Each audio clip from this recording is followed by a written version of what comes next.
in relation to some of Rupert's observations. I don't know, just open the floor, because I know sometimes you can stop debate and then it never picks up again, but if you want to start there, or to pitch in anywhere else, I'm quite happy. Open the floor to the audience. What do you think? Comments, observations? Heather. So, let's start with the pay rates, which did come up a bit earlier on. Just recently, in a commercial job, we were told by the client what to bid, what level to bid at, and sort of for certain levels of jobs. And apparently, hydrologists were going to be paid £500 a day. The engineers were going to be paid £400 a day. The environmentalists were going to be £300 a day. And guess who was coming in at £200 a day? The archaeologists. So that's my point. That's happening today, right now. That's where we're going. So yeah. Just want to put that in the mix as right up to date information. Yeah. Oh, right. Oh, lady at the back first. Two comments. One in relation to pay grades. I'm actually a field archaeologist with commercial unit, so I am one of the archaeologists that go out on development and building sites. And that's where in relation to this conference, that's where I really noticed my gender being obvious, whereas before it was never an issue. I was just an archaeologist or just a student. We often get looked up and down by builders, or sort of suddenly they're on their best behaviour in terms of language, or not in the opposite cases. But quite often they assume, because you've got the degree, because you're an expert, that you are very highly paid. Last week I was actually called a posh bitch on site, and very often they're alluding to, I earn a lot of money, and these are digger drivers who quite often are the ones that are earning more than I am. And it's very difficult without actually saying, I earn this per annum. That's it. Hang on a minute. I don't think we should be making judgments. Doesn't help when they turn up in trousers that are ripped, covered in mud, or at the end of the day they don't know where that definition is, or our company's got our own vehicles. You do have to say to them, look, archaeology is the smallest budget on any commercial research site. So that was just my comment to your pay grades. My other was actually a question to Jenny. I don't know if you heard, it's more an allusion to archaeologists being taken seriously. We're talking about pay grades and sort of being professional, and the other thing that I've come across is people actually perceiving themselves outside of archaeology as being serious archaeologists, serious profession rather than a hobbyist. One of the contractors actually questioned whether or not I got paid for what I do, as well as also being presumed being well paid.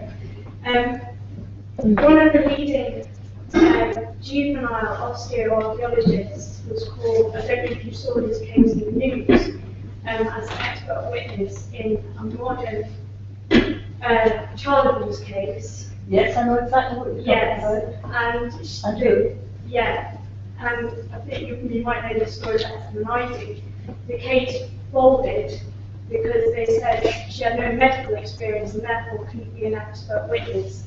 Now, she's got over 20 years under her belt. In a different sphere. She was talking about with a professional remit. Right. So that's one of the points where they were trying to make, that you have to fit into police procedures, you have to know exactly the bounds, where you are qualified to give opinion and where it is just opinion that you have no basis for giving other than that you know a lot about it. I think my issue there, I take what you say, was they highlighted that she doesn't have medical experience. And having spoken to some medics about this, they say that what they deal with is pathological, and even when they're dealing with bones or broken bones, what they're dealing with is it straight when it refixes itself, and are you going to have problems walking, etc. What that particular case was about was breaks in growth plate lines, Harris lines, that show well, the claim was that it showed serious malnutrition of the child, but it's just as potential that it could have been the child had chickenpox or the child had something else, and basically she didn't make that clear, and because it's not what she does.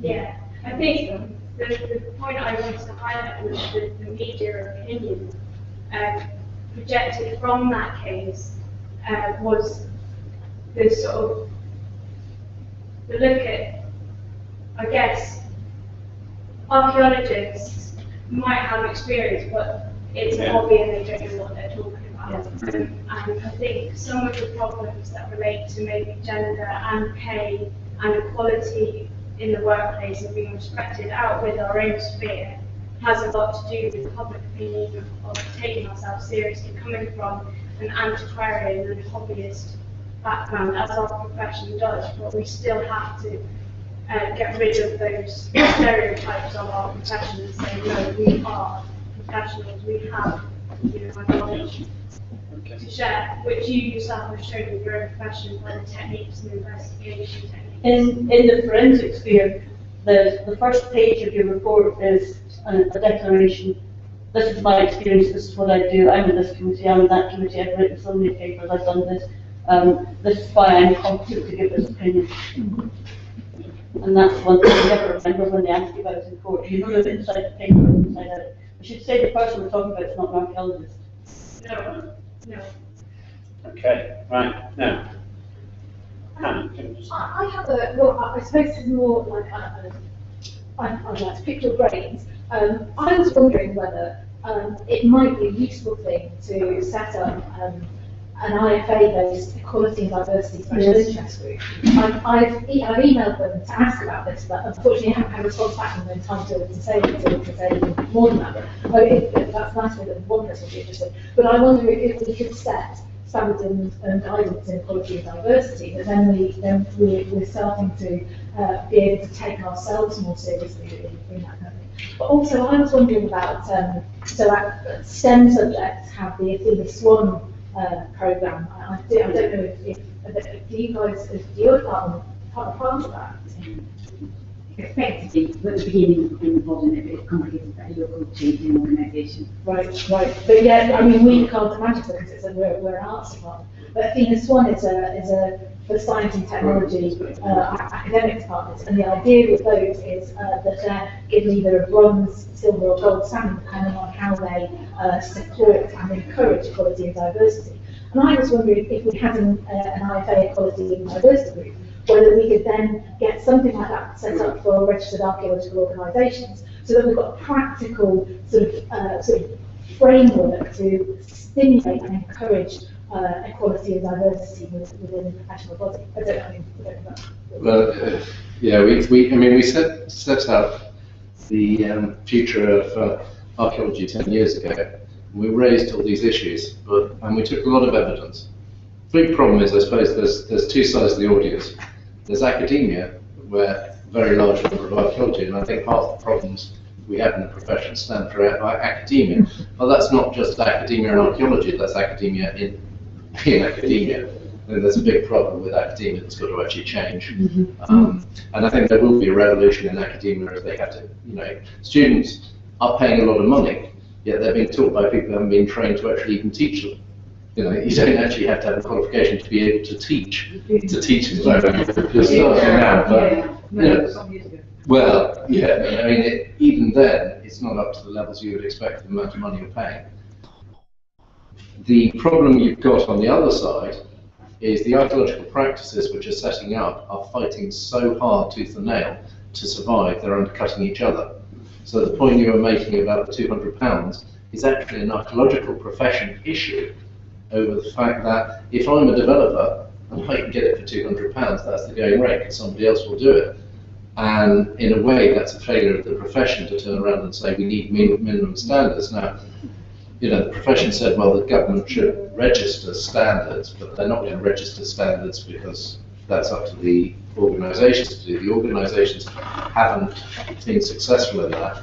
So I'd say the problem with setting up a diversity within the IFA is that's sort of missing the point, which is you've got organisations which are going out of business at a rate of knots at the moment, who are fighting over a really, really tight margin. If one of the professional standards that we set up is standards in equality and diversity, then that becomes part of the base level standards that we're sort of... Yeah, sorry, but then we haven't got base level standards on actual archaeology itself, which are enforceable between how people actually win. There's no register that actually... People change the aircraft in charters, so that will change anything.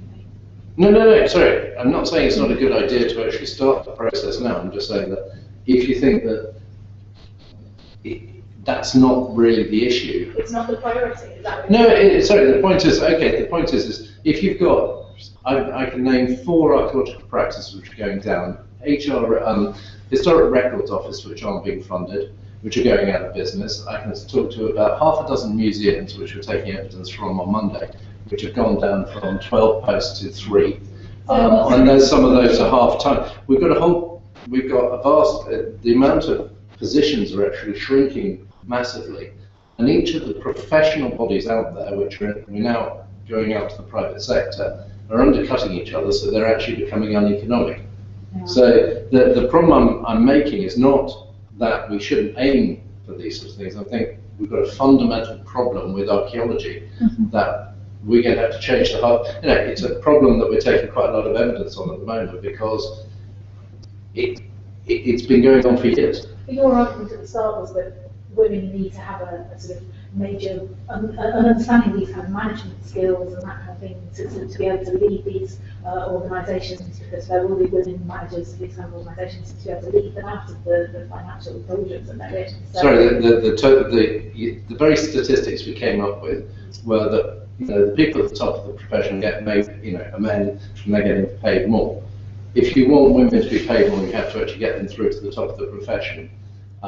It's happened in every other field. The argument I'm making is that if you go into commercial archaeology, it's a very, very rough field at the moment, and we're not giving people the skill sets, especially women, the skill sets they need to actually go out there and say, okay, I've got to actually run a business, I've got to run something which I'm going to employ other people. So a commitment to equality and diversity in people's CPD, whether they're men or women, will enable them to be able to meet those kind of things. Oh, sorry, I'm not arguing against that. I think that's an excellent idea. I'm certainly not arguing against that. I just think, when we're coming to the situation at the moment, it's a bit like deck chairs on the Titanic. The situation is when you've got units going out of business because the fundamental financial model for archaeology is a problem with most of the units, where most of the units are losing money and quite a few of them are looking at not actually surviving. When we have a system based on development archaeology, which means that if no development takes place, the whole of the archaeological profession downsizes.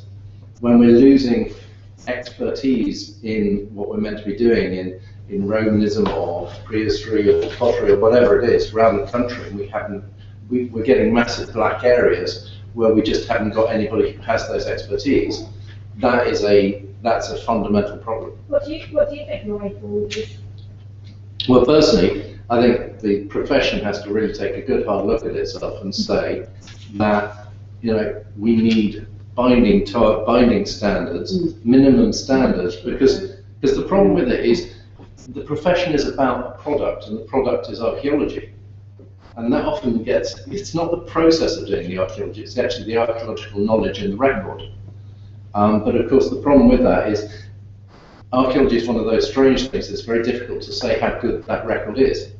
And for years we've been getting away with record which is actually not very good. And we haven't got the knowledge base out there. And what worries me, and it does worry me, is we need the public on board to fight our case. Because, it's all very well saying archaeology is important and we need a museum, but as a politician, it doesn't really matter which political party, councillors are sitting there going, it's non-statutory. Do we have a museum, or do we have Meals on Wheels?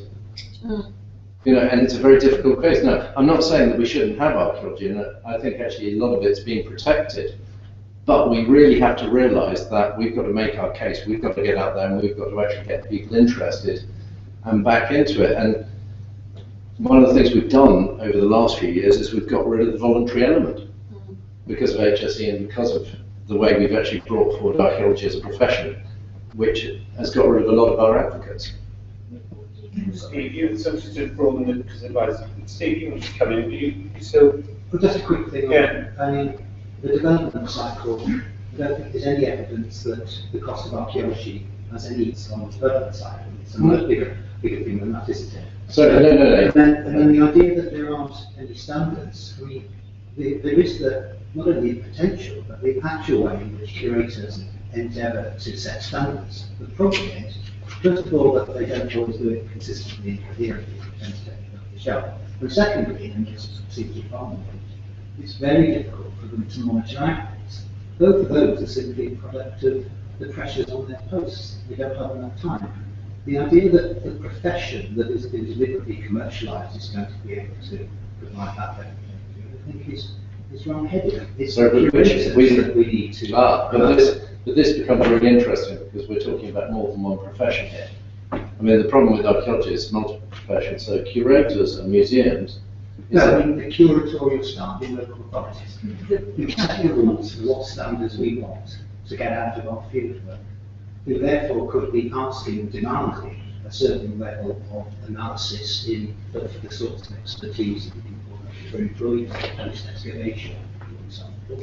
And then they would have to get the quality work paid a quality daily rates. So the solution lies there. No, but you have to be very careful there, because this is what this whole committee is about. We've been taking from Algo and IFA and CBA and English Heritage and looking at the whole of the country. The whole of archaeology is run around the planning process, and there are local authorities who have opted out of their archaeological responsibilities in the planning process. Middlesbrough, Sunderland, parts of Teesside, parts of Nottingham, Northampton. We've got whole areas where they've said, well, we don't actually have to pay for this as part of the planning process. And that's a fundamental collapse because you're not even getting any, well, you might get the developer having to do archaeology, but you don't actually have county archaeologists.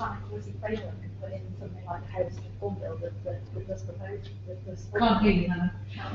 Surely the answer is then, at that sort of fundamental level of the national planning policy framework, which doesn't support those. Yeah, but this is the problem with the national policy framework. Archaeology is not a statutory responsibility, and it's not mandatory. We're trying to argue, and we're trying to talk to Ed Vasey through this committee, saying it should be seen as a mandatory responsibility. The big problem we have with all archaeology is, we've been fighting it. I've been doing it in Parliament for 20 years now. We've managed to get a lot of changes, but on the back of other bits of bills, bits of this, bits of that. It's never been important enough to have its own bill, which has been a problem. But I think what I'd like to do is turn around to the IFA and say, do the job and get everybody together and say, if we had set standards that everybody had to sign up to and self-regulated, that you could only do archaeology if you did these things, including diversity, including disability, but also much more, about how you actually deal with the archaeology itself, how it should be recorded, how it should be stored, how you should disseminate the information. There's issues there which I think are really, really important that we need to go back up to the organisations and say, but the problem, of course, is the reality that we have groups who can set up their own practice, one-man band, undercut each other, go off and do the job. Rosemary indicated, and then I'll take this point back. Sorry, I'll take your point first, actually. Sorry, because I know you did make my point. Sorry? May I now? Yes. Very short.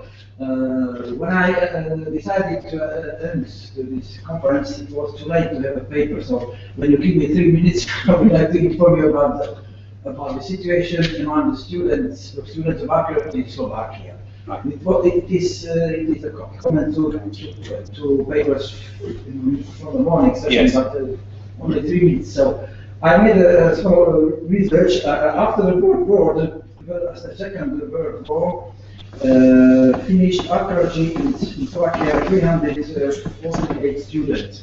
From this, 47% were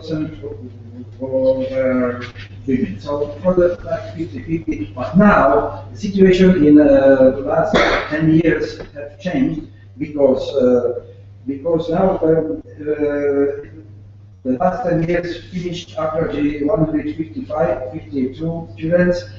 From this number, 56% were women. So it is changing, like in Cyprus and maybe in other countries. And now also we have so I am a teacher at the university in Bratislava, Slovakia. Now we have 76 students, and from there 56% are women. So we have the same, we follow the same trends, I think, like in Cyprus and other countries. Thank you. Right. Now, I'm just conscious of time, folks. It's 4:35. Rugby time's coming close. I mean, do you want to carry on the discussion for a little bit longer? I know it's always difficult to ask that democratic question. I mean, I've just allowed well, Rosemary was next, I think. I'll Just very quickly, I wanted to say that Lord Redesdale, being a politician, has to say that archaeology has public benefit to get any money at all. And today we've only heard one thing when it was said to be public benefit. And it is very difficult, except for scientific archaeology, to say what is a public benefit. But nevertheless, I think as archaeologists we do believe there is a public benefit, which we have experienced, but which we should pass on to other people. And although I'm one of these people who taught in a university untrained, inadequate, I don't care now. But nevertheless, one of the things that took away our support was another level of learning, and that was things that were done by the WEA and extramural education, which people did away with in universities, just as professional archaeologists, as you said, wouldn't employ anymore the sort of people who came from that. And until we get that back, but at a higher level, we're never really going to have that stream, top to bottom, of support for archaeology and its public benefit. Absolutely agree with that. I'm not an archaeologist. I was very fortunate to come to various courses of Jane, and she'll remember I used to just turn up on a Monday morning, had a small fee, never do any written work, despite your pressure, but I had a wonderful opportunity.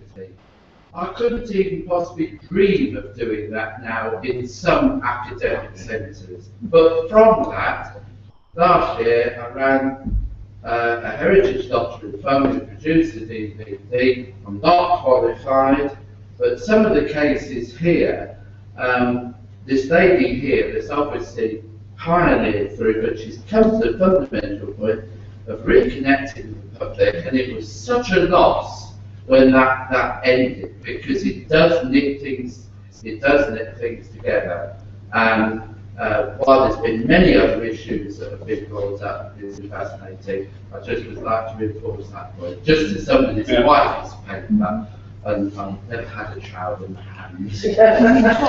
Jane and Jackie were in here. If you I don't know if it's going to be difficult, but I want to go to this question of standards, because I am a conservative, as I said, and one of the things I did is a survey of archaeologists and museums in Wales and asked them about what standards they use to guide their position. And the only answer that got more than 3 was none. I had 19 answers, only one of them scored high and field. I'd show you the side by that. And I obviously on the receiving end of archaeological archives on deposit, I can tell you that IFD do not enforce the standards that they have. And I'm sorry if that's bad news, but I think that the answer to that, the good news is that the answer is yes to have a diversity standard, But also, exactly as you said in your papers, these things are not separate, these things are integrated. If I say what to take them seriously, they can't start taking themselves seriously. And that's something not in there again, I'm a chief or I'm committed to say that. I think crucial to that is not separating out things like community archaeology and No, yes. session and academia. All of those things. It's about taking a consistent professional approach in which you believe in yourself, in which you don't undercut each other, and you don't. I hear so often archaeologists saying you can't charge for archaeology when the Conservatives charging twice as much on the same project. I'll just come to Dennis behind because I know you've got your hand up. It's just a quick point, it was a little freestyle already. Under the local planning process, under the local plans that are currently produced, local authorities are actually writing documents talking about the way in which their areas will be developed. Certainly in York, you've got a very special city.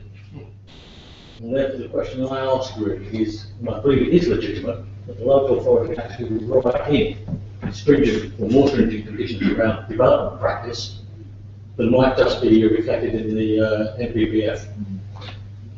Yeah, I got involved with the planning bill and literally went through, it was a carryover bill, so it was so complicated it couldn't be dealt with one session of Parliament, it had to be done over 2 sessions of Parliament, 2 Parliaments.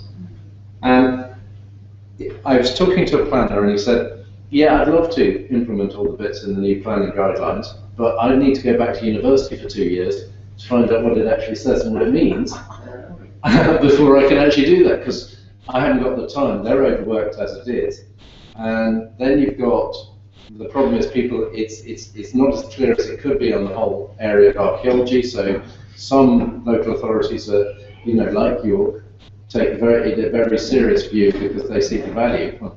This isn't the building, you know, this is the, obviously the built archaeology, but I mean, you can see the value of this, whereas other councils for the political makeup of what they're doing, or they're more in deficit, have a completely different view. So the problem is the tools are there to do the job. One of the things we found the problem with the present planning bill is DCMS would love to make it statutory, but it's not written as a statutory obligation. So one of the things we're coming out with our committee report is saying that although it's not written as statutory, the elements that are in the planning bill are statutory about archaeology. So if you don't fund the county archaeologists and the conservators and all the other people who are not actually meeting this objective, which I know politics is the joys of compromise and trying to actually get this through, and we just got to try and get this out as a clear indicator. I think we have won the battle, and I don't think we even have to fight the battle again to say the country actually feels archaeology is important. And we have some great things like Time Team that did that. The only problem with that is, you know, when you think of archaeologists, you think of Time Team. You know, Mick Aspen was absolutely fabulous. But you've got a problem there, which is that's a very stultified, staid view, which doesn't move on very much. The thing that you seem to be missing in all of your narratives is community archaeology, and that's a wonderful area where we can measure how archaeology gives back to the community. So in the Dig Manchester project, when they were excavating in Moston, and I think it was like, was it 2003, crime levels fell, or youth-related crime levels fell by 82% in the 3 weeks that the excavation was occurring. And you know, that's a wonderful way of measuring those kind of things. And for those communities, so I have the privilege of being from Manchester, where community archaeology is coming out people's ears. And so people's view of archaeology isn't just tidy, it's what's happening down the road that's making them engage with them. But I agree, because when I was on the York Archaeological Trust, we have I went back to the articles of the association of the trust, because everybody thought it was about doing archaeology. And it's not. It's about doing archaeology, but also presenting and explaining it. And the explanation is often lost. And one of the problems I have with archaeology is because it's become around about money, because the only way to get the money is through developer-led archaeology, which then doesn't disseminate, we often miss it. And so the question I'd ask is, which is more important, the archaeological dig site or Jorvik itself? Jorvik itself might be a tourist attraction, but it actually gives young people a knowledge of what, you know, being a Viking actually is, and that's what really fires them up. And having people walking around in Viking costume, you know. Could have been after tea. Agreed, but it is a fabulous way of actually saying that's how we get the knowledge across.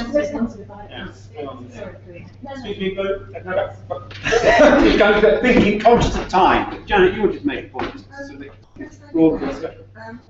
tend to see things in very specific terms. I'm just going back to public benefit and how you sell archaeology benefits.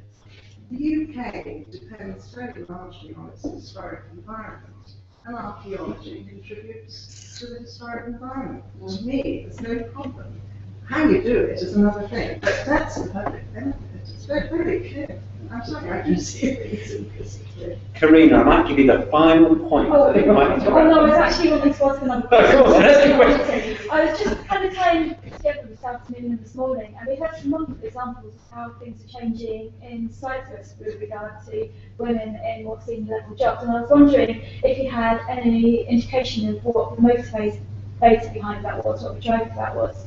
I know when we were chatting earlier, you wondered whether it's actually a point that Rosemary know that in the past it was those wealthy women that were, had more access to childcare, and we were wondering whether it's the higher wages that you see that's enabling more women to rise into more senior positions if they have got that support.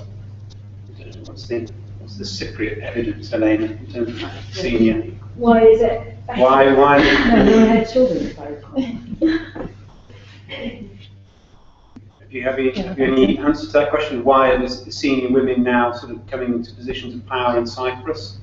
Well, yes, as I described in my paper, in the case of Cyprus, it's because of the education, first, and second, because of, well, in the past, men were more, it was more usual for men to be educated rather than women.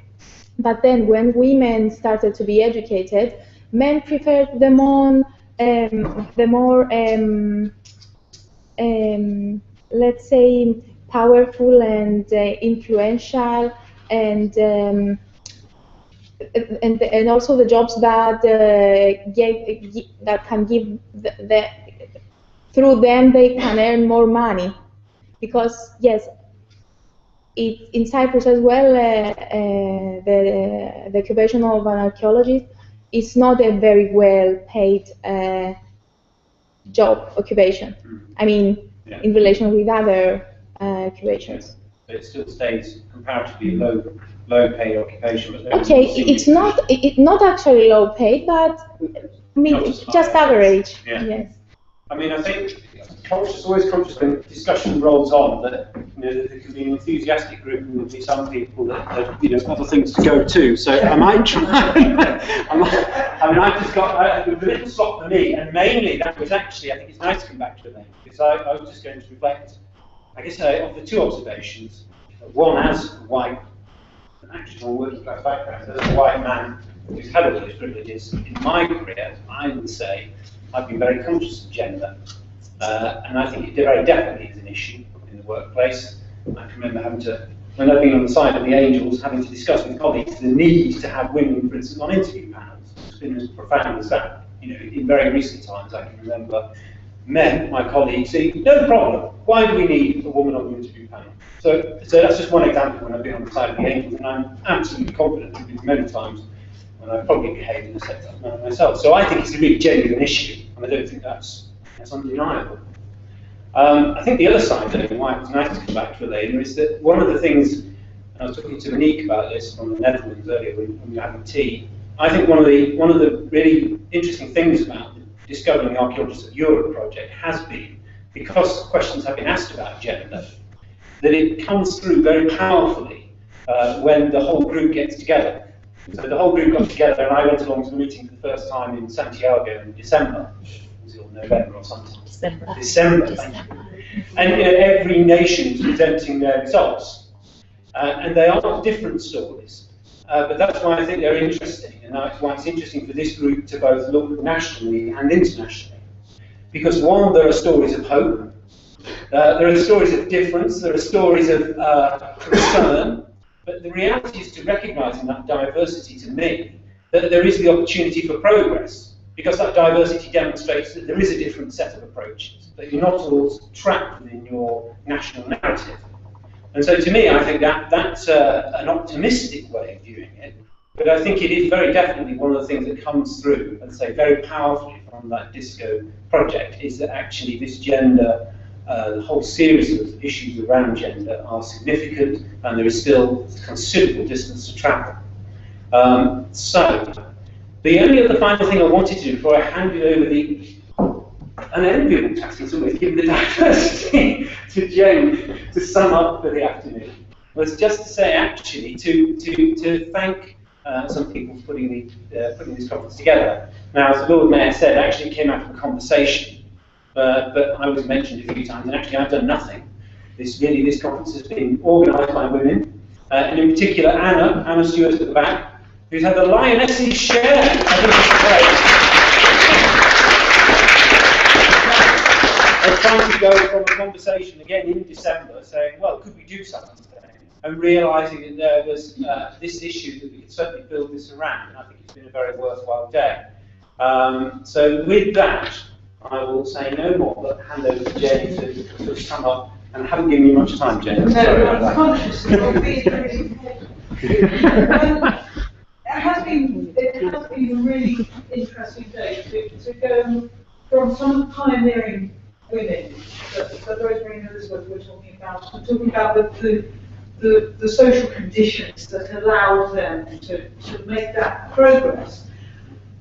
And some of the things that their removal from some of the other responsibilities, either because they were rich enough or they were childless enough to be able to make those advances. And I think that was very interesting, and in many ways it set the scene far more than we might imagine. They're not just sort of, eccentrics in long dresses digging in clothes that, we would not envy.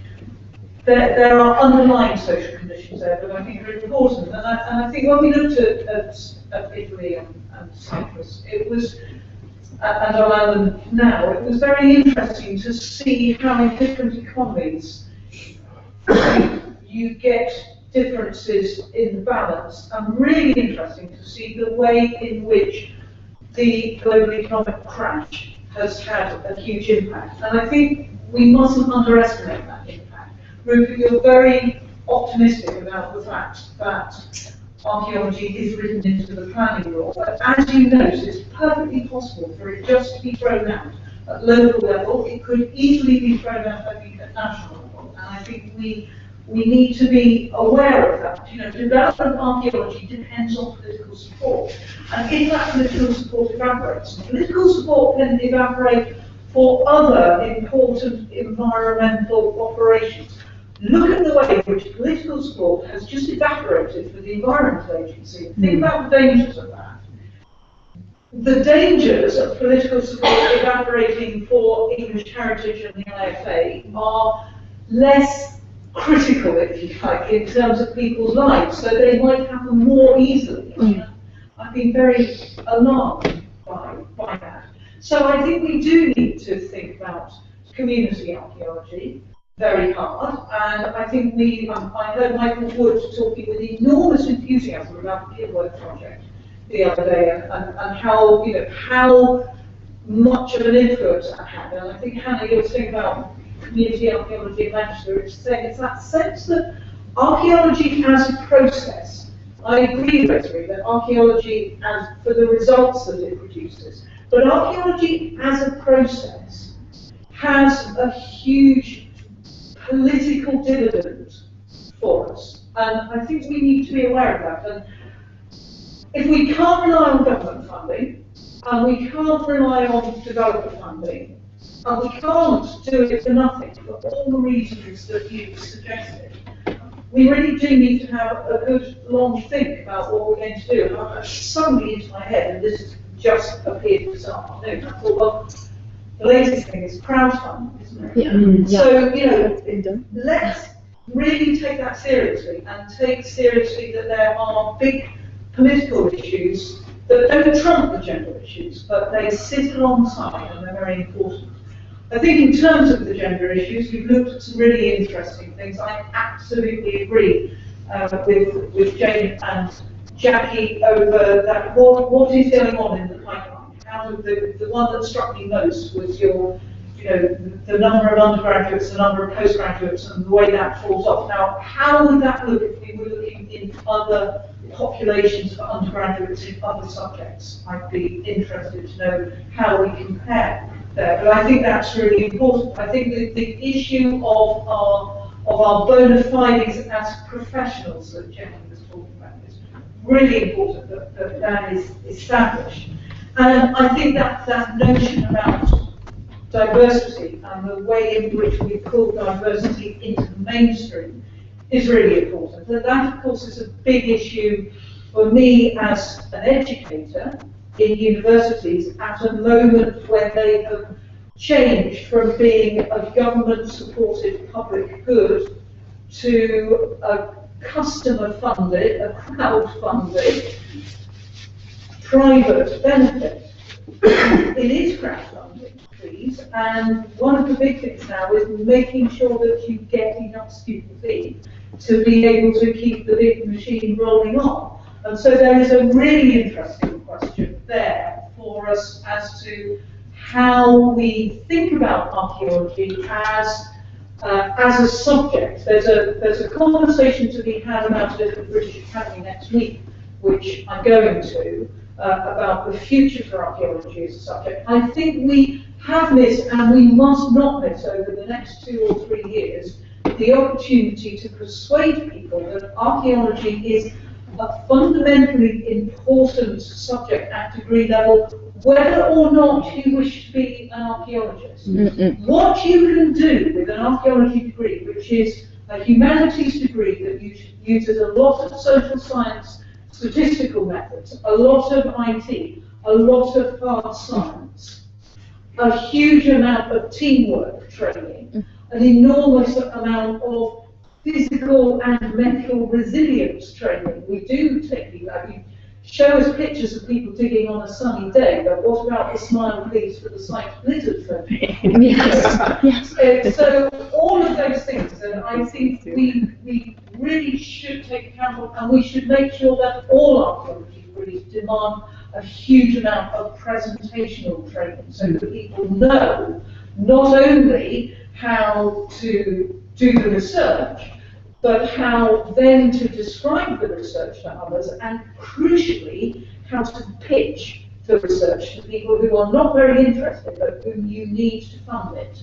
whether that is developers, or whether it's local politicians, or whoever it is. That entrepreneurial flair to be able to manage a team, which I think we are already trained in, but to be able to pitch for jobs, which I'm not so sure that we are.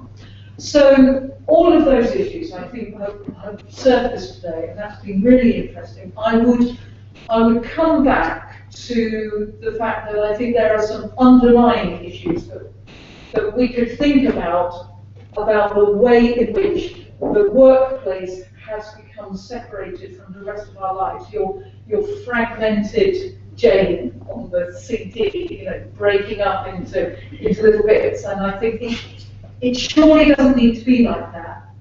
It would be very radical to change it, and it would be changing it not only for women, it would be changing it for men as well in order to make it work. But I think it is really important that we do think about that. And I suppose we need to think about it. You talked a lot about support networks, and they are hugely important. And I think men need to think about the support networks as well. There is only one place where men are really allowed to vent their emotions and to cry freely, and it's on the football terraces, and it's good for you. So go watch the rugby, everybody.